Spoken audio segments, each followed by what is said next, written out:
జిల్లాలోని వైనాడు విపత్తు బాధితుల పట్ల రెబల్ స్టార్ ప్రభాస్ తన పెద్ద మనసు చాటుకున్నారు. వారికి అండగా నిలిచేందుకు ఆ రాష్ట్రం సీఎం రిలీఫ్ ఫండ్ 2 కోట్ల రూపాయలు విరాళం ఇచ్చినట్టు ఆయన టీం ప్రకటించింది. ఇప్పటికే అల్లు అర్జున్ 25 లక్షల రూపాయలు, చిరంజీవి రామ్ చరణ్ కలిసి ₹1 కోటి ఇచ్చారు. అటు సూర్య, విక్రమ్, మమ్మూటి, మోహన్ లాల్, నయనతార వంటి స్టార్లు కూడా కేరళకు అండగా నిలిచారు. విశాఖ స్టాండింగ్ కమిటీ ఎన్నికల కౌంటింగ్ లో వివాదం నెలకొంది. కౌంటింగ్ ప్రక్రియలో అక్రమాలు చోటు చేసుకున్నట్టు వైసీపీ కార్పొరేటర్లు అభ్యంతరం తెలిపారు. బ్యాలెట్ పేపర్ పై పెన్సిల్తో గుర్తుపెట్టి ఇచ్చారని ఆరోపణ చేశారు. బ్యాలెట్ పై స్వస్తిక్ తప్ప ఎలాంటి మార్కు ఉండకూడదని వాదన. అలా పెన్సిల్ మార్కు ఉంటే ఇన్వాలిడ్ చేయాలని వాదించారు. నిబంధనలకు విరుద్ధంగా ఓటు లెక్కిస్తే దేనికైనా సిద్ధమని వైఎస్ఆర్సీపీ కార్పొరేటర్లు ఆగ్రహం వ్యక్తం చేశారు. స్టాండింగ్ కమిటీ ఎన్నికల్లో కూటమి క్లీన్ స్వీప్ చేసింది. సంబరాలు చేసుకున్న ఎమ్మెల్యే వంశీకృష్ణ శ్రీనివాస్, ఎమ్మెల్యే వెలగపూడి రామకృష్ణబాబు, కూటమి నేతలు ఒకరికొకరు స్వీట్లు తినిపించుకొని సంబరాలు చేసుకున్న కూటమి నేతలు. బెయిల్ వద్దు, జైల్లోనే ఉంటాం. ఢిల్లీ లిక్కర్ స్కామ్ అరెస్ట్ అయ్యి తీహార్ జైల్లో ఉన్న బీఎస్ఆర్సీపీ ఎమ్మెల్సీ కల్వకుంట్ల కవిత సంచలన నిర్ణయం తీసుకున్నారు. ఆమె తన డిఫాల్ట్ బెయిల్ పిటిషన్ను ఉపసంహరించుకోవడంతో సంచలనంగా మారింది. బెయిల్ పిటిషన్ ఉపసంహరణ వెనుక ఉద్దేశం ఏంటన్న దానిపై సర్వత్రా ఆసక్తి నెలకొని ఉంది. రాజకీయ లబ్ధి కోసమే వైఎస్ జగన్ హైకోర్టులో పిటిషన్ దాఖలు చేశారని హోంమంత్రి వంగలపూడి అంత స్పష్టం చేశారు. మాజీ సీఎం జగన్ కు సరిపడా భద్రత కల్పిస్తున్నామన్న ఆమె 980 మందితో భద్రత అవసరమా అని ప్రశ్నించారు. మంగళవారం సాయంత్రం తెలుగుదేశం పార్టీ కార్యాలయంలో ప్రజల నుంచి వినతులు స్వీకరించిన అనంతరం ఆమె మీడియాతో మాట్లాడారు.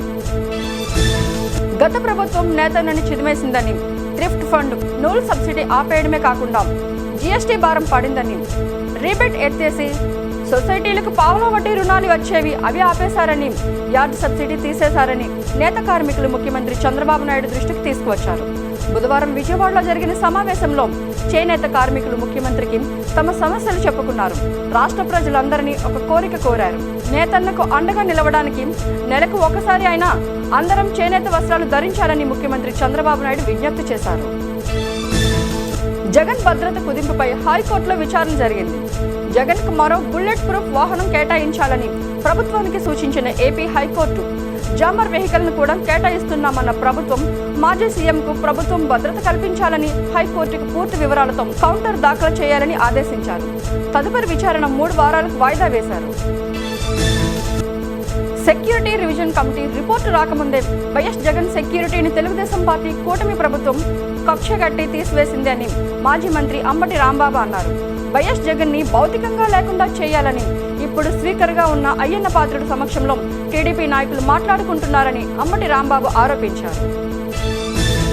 ఎన్నికల సమయంలో అఫిడవిట్ లో పెట్టిన ఆస్తులే మాకు ఉన్నాయి.